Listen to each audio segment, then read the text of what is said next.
Hey guys, Xesh here. Today I'm bringing you my guide and overview of my Lightning Arrow Amazon. So I'm in a map here. It's a 6 monitor map, T15, full tower. So just going to showcase the clear of the build. We'll try to find a breach to show you. But why am I going Amazon with a bow character? Well, we'll go over that in a little bit, but first, just the new Amazon Ascendancy is absolutely insane for damage. You can see from this breach, it's about the same clear speed, maybe a little less, honestly, than spears, but there's a couple advantages of going bows. One being way better single target. So, as you can see, the clear speed pretty good. I have no problem full clearing the breach. I don't have Headhunter, so I'm not, I'm not min-maxed on the character as much as I could be. But anyways, it's a pretty good character, and wanted to spend some time going over all of the skills, your items, and the passive tree. So, head back to town. As you can see, there's pretty good. So, my character is Amazon, going the full predatory instinct in for the kill. This is for, kind of the rare boss killing ability. But really why Amazon shines is the critical strike, which lets you crit with excess chance to hit with attacks, which means you stack accuracy, and anything over 100% is going to be added to your critical strike chance. The big one also is penetrate. So what this really means is how you build your weapon is completely differently. So attacks that your weapon uses has added fizz damage equal to 25% of the accuracy on your weapon. So what that means is you go over to my weapon, I have a bow with 220 accuracy from the runes, and then I have 483 accuracy on the bow. So it's 700 accuracy total. So a quarter of that accuracy gets added as fizz damage. So that's, almost 200 flat fizz being added to my attacks. Which, if you're going to get a T1 flat fizz, that only goes up to 64 as a high range. So 200 flat fizz is completely insane. So what you want on the bow, you want accuracy, you want crit chance to get your base crit chance as high as possible to scale your crit, and then you want bow attacks, fire an additional arrow just to have that extra clear ability, because we don't get that extra projectile on the Deadeye ascendancy. So I'll just go into POB because POB actually calculates the damage a little bit better than the in-game tooltip. So real quick, in-game non-buffed 127k from Lightning Arrow if you go into the config. So you're going to crit often. I've got 50% crit chance, so you're obviously going to crit at least once every 4 seconds. And in the past 8, so I checked those. For map clear, if you've shocked recently or killed a shock recently, that'll bump your damage up to 173 from Innervate, but that's not going to be what you're going to have on bossing. Enemy's always going to be shocked. And then the open weakness. So if you check these open weakness, which means that those little red areas on the bosses, your damage from just lightning arrow is going to go up to 228. And so this is an ideal state. You're at 311k when you're fighting a rare in a map. So it doesn't work for pinnacle bosses, but again, that's kind of the damage. So just go over the skills real quick. Lightning arrow is our main damage skill. So we got the 20/20 lightning arrow, martial tempo for attack speed, primal armament for elemental damage. Charge shots, this is not working in POB, so this is even more damage than what POB is showing. This is probably the most crucial new skill for the build because you are getting mana back. So 1 out of every 3 shots is a charge shot, meaning that third shot is going to get 30% extra damage and refund its mana cost. Inspiration alone has a lower mana reduction than charge shot. So there's no reason to use inspiration anymore when you're doing a bow build. Bow build should always be going charge shot. Don't go inspiration. So this is one of the key differences on why I can spam lightning arrow versus like with lightning spear at really high end levels. You can't spam it as much just because of that mana impact of the skill. Again, lightning infusion, the classic good skill to buff your lightning damage. And then bullseye gives you 50% more crit, 50% more accuracy, which is then turned into crit. The items, nothing special here. We went over the bow already. The quiver, I have a pretty good quiver. These are the exact stats you want, just probably better tiers of them. You want fizz damage, you want lightning damage. Damage to bow skills, obviously very preferred, and then plus level to skills, and then crit chance, crit bonus. If you had to prioritize a quiver, prioritize increased damage and level to skills, and then after that, crit chance and lightning damage. Fizz and crit bonus are just nice to have, but I played with a worse quiver than this for quite a while. The base quiver, actually the crit chance base is better than primed, but it's going to be really hard for me to find a crit chance quiver that's going to beat this one. But if you're just on a budget, get a crit chance quiver. Helmet, basic, just accuracy, life, mana, res with res runes. Same thing with body armor. High evasion, you want a 2k plus evasion chest if possible, and then some res. This isn't super min maxed. I've got mostly SSF gear. But this is, again, on gloves, you want flat damage.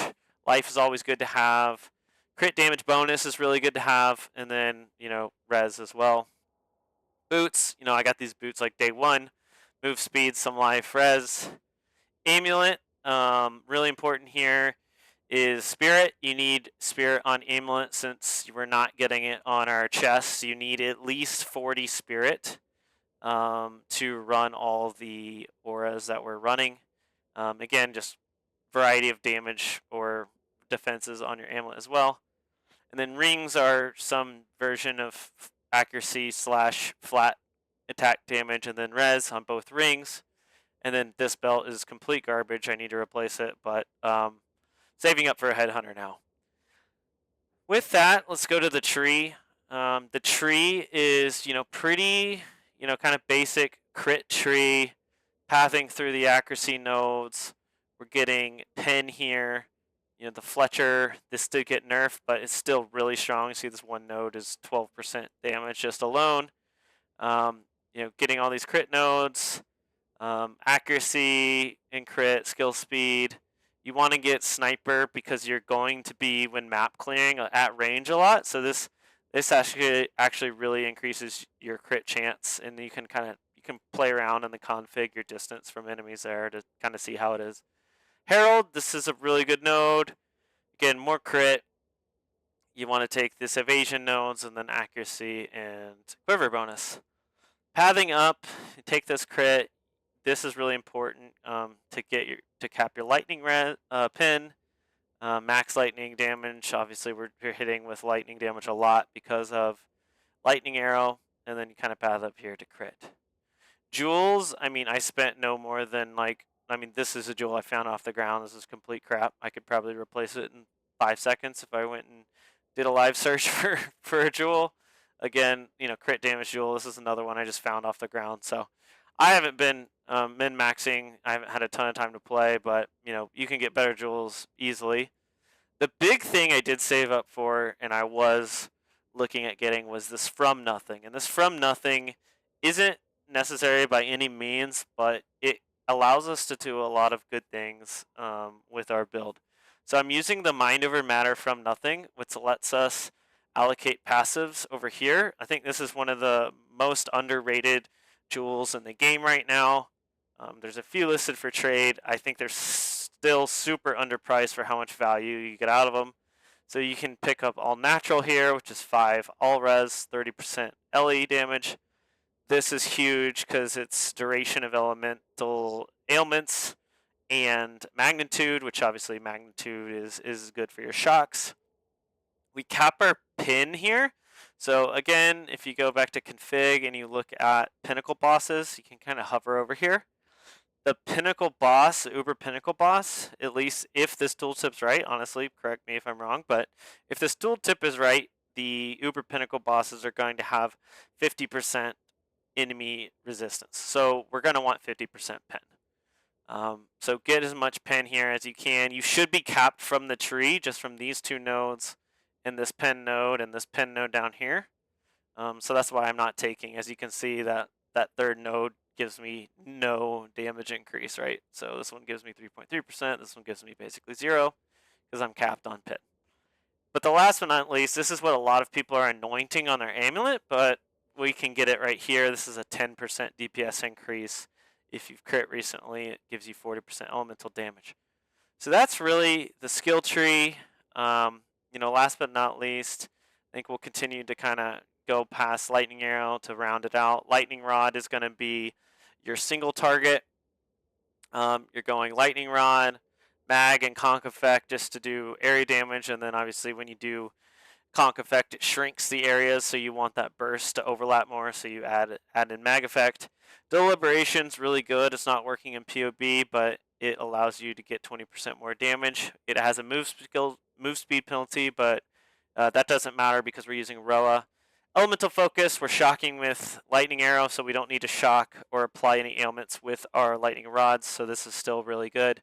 And then I have both in my POB. I'll link the POB in the description below the video, but I kind of go back and forth between these depending on the content I'm doing.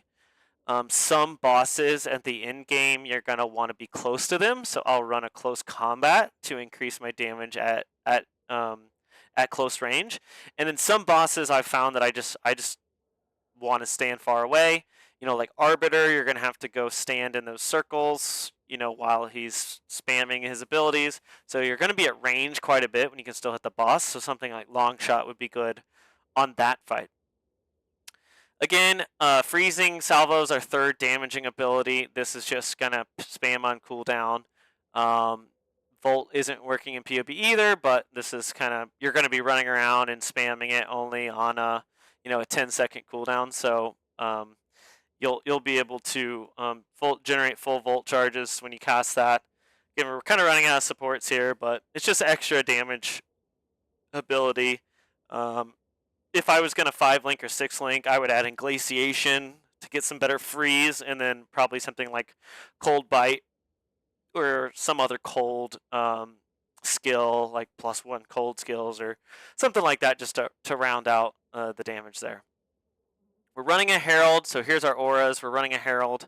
I'm running Innervate on my Heralds. Innervate, again, is giving you damage when you kill an enemy. So this is why I put Innervate on the Herald, because Heralds are only going to go off when you're clearing. So, like, it's a great skill to have for clearing maps. It's going to be useless for bosses, but Innervate is also useless for bosses. So that's why I keep my Innervate on my Herald. And my Heralds kill enough things to constantly have uptime on my Innervate. And then Inevitable Critical, this just allows me to make sure I'm cocking those Innervates. So a crit from a Herald's likely going to kill a small enemy, so I want to make sure I'm increasing my crit chance there. Momentum, again, this is just, you're going to be constantly moving from pack to pack, so this makes your Herald's build kind of damage up into it when you're moving from pack to pack. Row amount, really good. Everyone's kind of running this, so I don't need to go into it too much, but right around on the row, it's really good. And then finally, Wind Dancer with precision. Precision's important because it's giving you accuracy, which is crit damage. So that's the ability, that's the build. You can make it on a budget. Buy a bow with accuracy, likely get plus arrows. If you're gonna go Deadeye, you can kind of go the same setup, but you obviously you need a completely different bow.